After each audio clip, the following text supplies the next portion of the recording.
Hello everyone, this is the Commander, and in today's video, I'm back and here to review the first season of Ahsoka. Hopefully, we'll have a second season of Ahsoka as well, but it was a great show, and I know I didn't do this one week by week.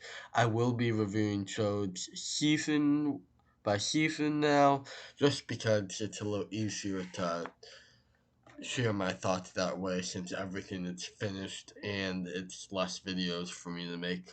So I'm gonna go episode by episode here throughout the show. So starting with episode 1 and episode 2, they're pretty much the same continuous story, and I actually don't remember these episodes too well, but they kind of just set the exposition for the show. We got to see Lothal in live action, so that was cool. We saw Sabine, Hera, Ahsoka, all of them. The villains were introduced to Shinhati and Balin Skull, and then so yeah, those were fine episodes. I gave them 7 out of 10. They weren't amazing. They kind of just set the scene for the show, but they were a good start. And then moving on to episode 3, that's when they went to, I think, the planet Cetos. I don't know where that's located in the galaxy, but that's where they are trying to go to eventually find Thrawn and Ezra. And some people complained about the pacing of the show, like, oh, they didn't find Thrawn until episode 6.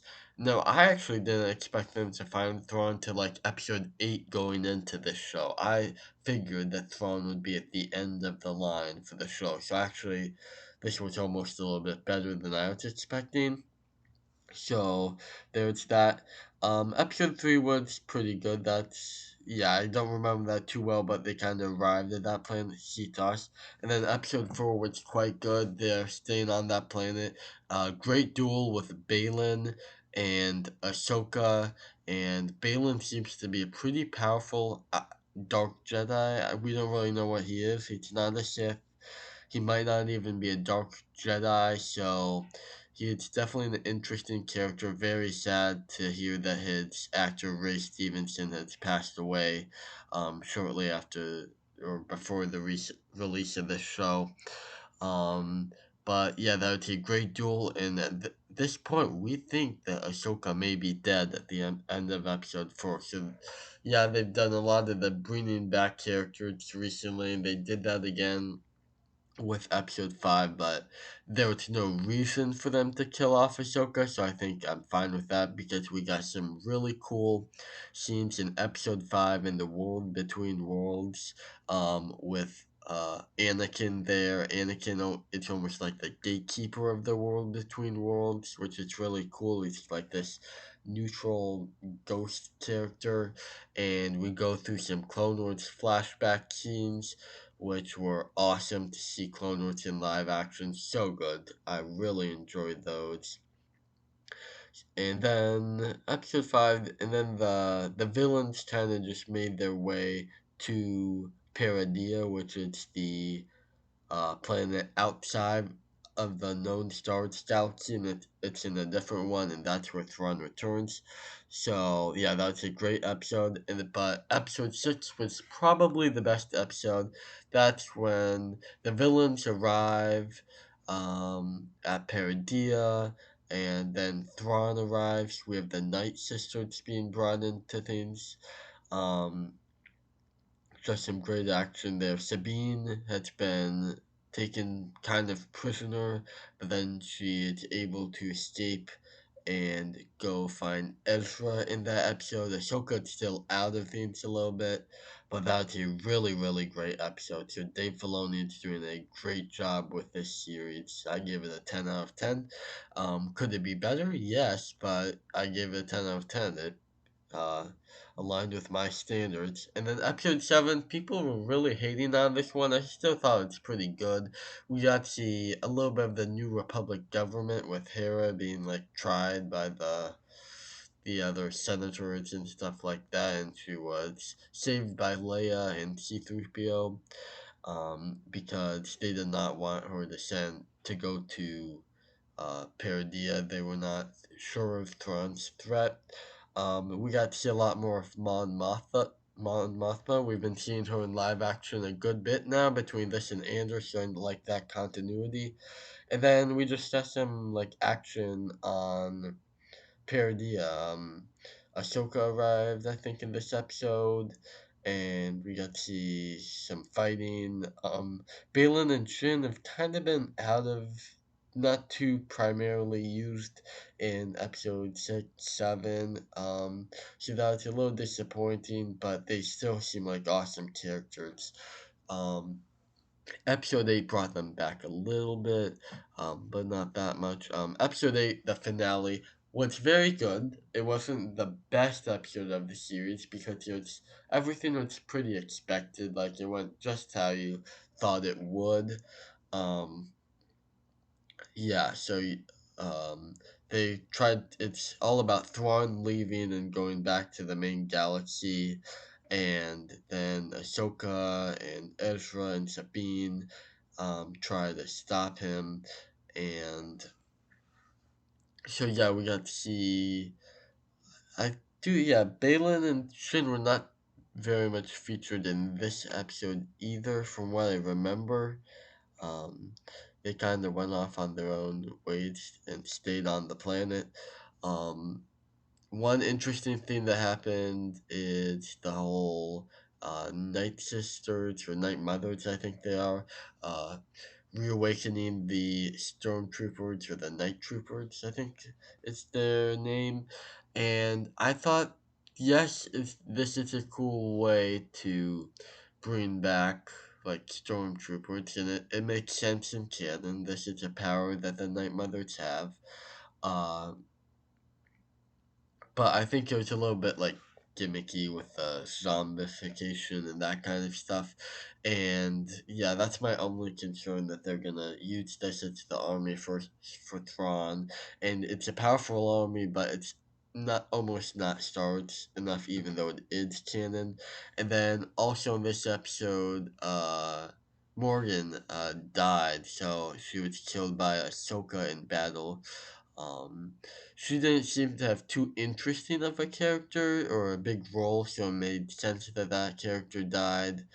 She was kind of just working with Thrawn and the Night Sisters and that side of things. And then Ezra was able to get onto the ship, the Star Destroyer, the Chimera, Thrawn's ship, and escape.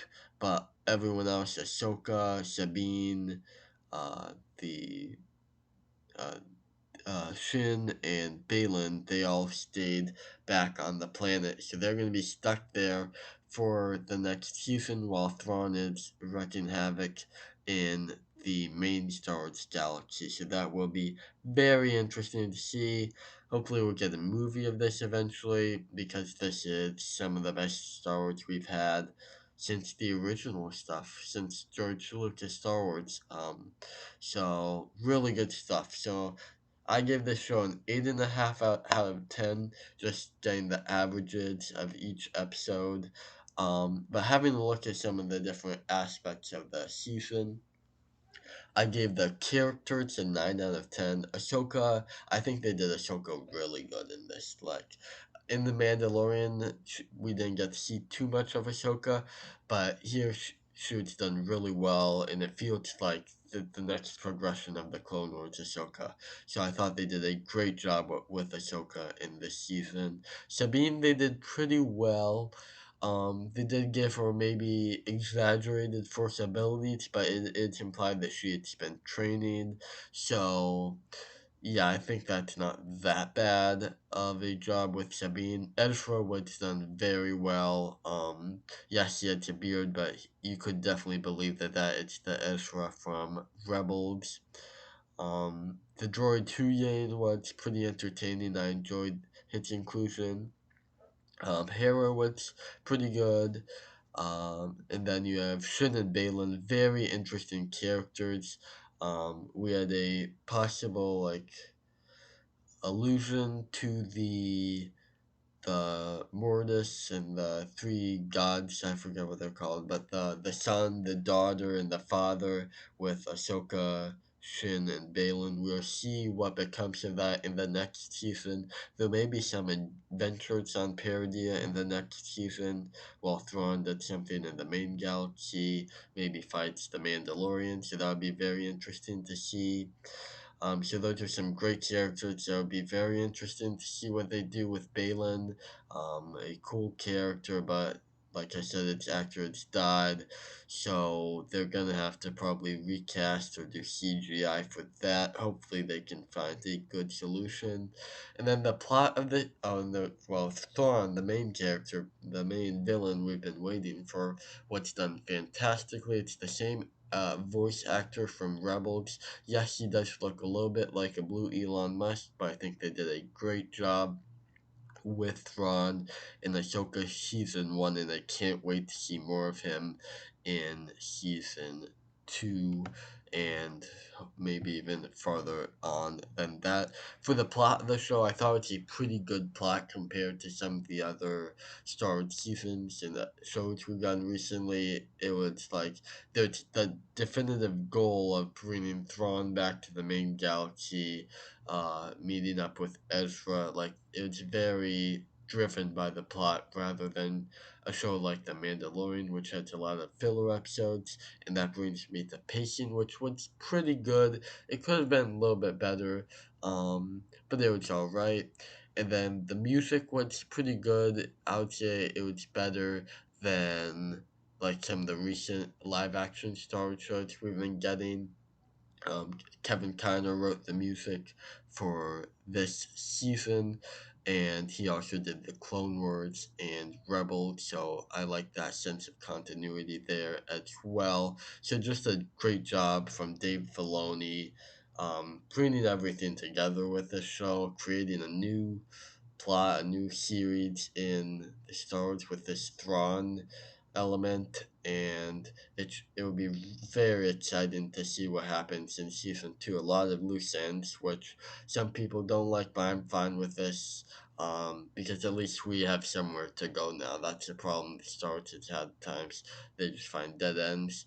But we definitely have a definitive direction now to go with the franchise. So yeah, Ahsoka season 1, great show. Is it the best live action Star Wars show? I think it might be. Andor season 1 was very good. This probably tops that. Mandalorian season 2 was very good, but that had a full filler episode.